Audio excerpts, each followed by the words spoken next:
This week, we'll get you on the right track towards PCI compliance with your web applications.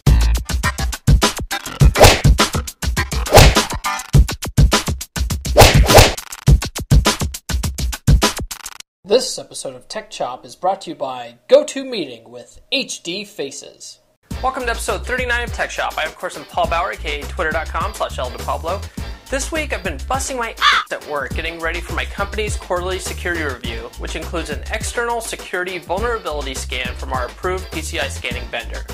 Currently, we use HackerGuardian by Komodo, which we found to be very affordable and super easy to use. What I found with these PCI scanners is that most of them use Nessus on the back end.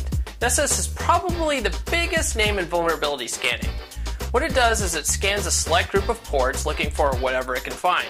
Stuff like web server software used and versioning, what kind of applications or code is used. It also looks for SSL and checks for its vulnerabilities. After playing with settings for both IIS and Apache, I have a fairly good idea of what kind of stuff the PCI scanners are looking for and how to make settings that better lock down your web servers and will improve your PCI scans. As always, I'll tell you how to do it right after this. Meetings are essential to the way we work. It allows us to put our heads together to get stuff done. What does that mean, a bunch of stuff? Well, it means it's simply inactive. It's Irish. Problem is, it's pretty much impossible to put heads together if those heads are spread out in different locations. Or is it? Not if you use GoToMeeting with HD Faces, the powerfully simple way to meet and collaborate online. We use GoToMeeting at my office all the time, and you should be using it too. No matter where everyone is located, GoToMeeting allows you to share the same screen, making it easier to be on the same page. And with built-in HD video conferencing, you can see each other face to face so you can really put those heads together. It's so easy to launch or join a meeting from anywhere using your computer, phone, or tablet. And now you can even present from your iPad. Boom! Tech Shop viewers can try GoToMeeting free for 30 days. Visit GoToMeeting.com, click on the Try It Free button, and use the promo code PODCAST. Remember, use the promo code PODCAST so they know that Tech Shop sent you. GoToMeeting. Meeting is believing. In the first part of the show, I talked about PCI security scanning and said I would tell you how to get on the right track. From what I've learned, the PCI scan can be successful if you do two basic things. Number one is fix your SSL/TLS implementation. And number two is to hide your web server and application versioning from the public. Let's look at the first one, SSL. PCI scans right now are looking for a couple of things with your SSL implementation. They're looking for the use of weak ciphers and old versions of SSL. If you're running a Windows 2003 web server, by default, weak ciphers and SSL version 2 and below are enabled. If you're using SSL in Apache, you have the same problem, weak ciphers and old versions of SSL. Also, the scanners are looking for a vulnerability to relatively new SSL attacks called the Beast and Crime attacks. I'll talk about the Beast in a minute, because mitigating against that also ties in with fixing weak ciphers. The crime attack is simple though. All you need to do is turn off SSL compression. On my Windows servers, compression was off by default, but in Apache you have to turn it off by running a2dismod deflate, then restart Apache. Simple, right? The next part of fixing SSL is by limiting versions.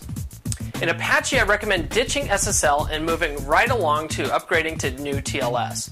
The reason being is that new TLS supports TLS versions 1.1 and 1.2, which are not vulnerable to the Beast attacks. If you have users using browsers that don't support TLS 1.1 or 1.2, like Firefox for instance, then you need to limit the ciphers you use to only RC4.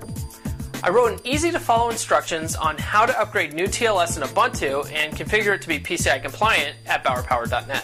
The same thing goes for IIS. Only servers running Windows Server 2008 R2 support TLS 1.1 and 1.2. But if you're running web servers on Windows 2003, you don't have the luxury of limiting SSL connections to TLS 1.1 and 1.2. That means we need to disable all ciphers except for RC4. That's good because by doing that, you eliminate the weak cipher problem as well. To disable weak ciphers, open regedit and navigate to HKey local machine, system, current control set, control, security providers, S-channel, ciphers. There you'll see a bunch of different ciphers. Go through them one by one, and on the right window, right-click and select New DWORD Value. Call it Enabled and leave it at 0. Now that shit's disabled. 40-bit RC2? Disable that. 56-bit RC4? Disable that. 56-bit DES? Disable that. Do that for all of them except 128-bit RC4. Make sure you even disable 168-bit triple DES because it uses a chain block cipher which is susceptible to the beast attack. Next, go to HKey local machine, system, current control set, control, security providers, S-channel, protocols. Click on PC2, servers, and create the enable D-word that we did for the weak ciphers. Do the same thing for SSL 2.0. If you have Windows 2008 R2, you can also disable all SSL versions except for TLS 1.1 and 1.2, and get rid of the weak ciphers to defeat the beast. Once again though, if your users can't support TLS 1.1 and 1.2, you might want to just stick to the RC4 method. Once you've made your registry changes, reboot. Now let's talk about masking our server and software versioning. Let's start with Apache. Scanners can easily identify what version of Apache you're running because by default, Apache announces itself to the world in its banner. To hide it, edit etc apache2 conf.d security and change server tokens OS to server tokens prod. Then change server signature on to server signature off. If you're running Apache, you're probably also using PHP. You can hide your PHP version from scanners by editing etc php5 apache2 php.ini and changing expose PHP equals on to expose PHP equals off. After making both edits to Apache and PHP, you'll need to restart Apache for the changes to take effect. To hide your IIS version in Windows, you need to download a free tool from Microsoft called URL Scan. Go ahead and install it, then browse to your Windows System 32 inetserv URL scan directory and edit URL scan.ini. Change remove server header equals 0 to remove server header equals 1 and restart IIS. That's about it. With your software versions hidden, the scanner can't find holes in server versions it doesn't know you have. And as long as your SSL is squared away, you'll most likely get a passing PCI scan, as long as your coding is still good. Please note that by simply hiding your Apache and IIS versions, it won't make you secure. You'll still need to make sure that you regularly keep your servers patched. Still though, it will make it a little harder for an attacker to see what you're running and knowing your vulnerabilities. Did this episode help you to get ready for your PCI scan? Did I miss anything? What else do you do to make sure your websites are PCI compliant?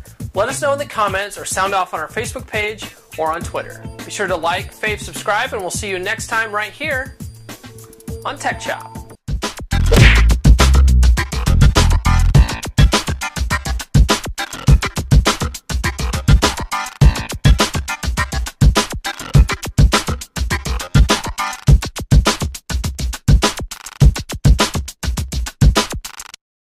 Tech Chop is a proud member of the Tech Podcast Network.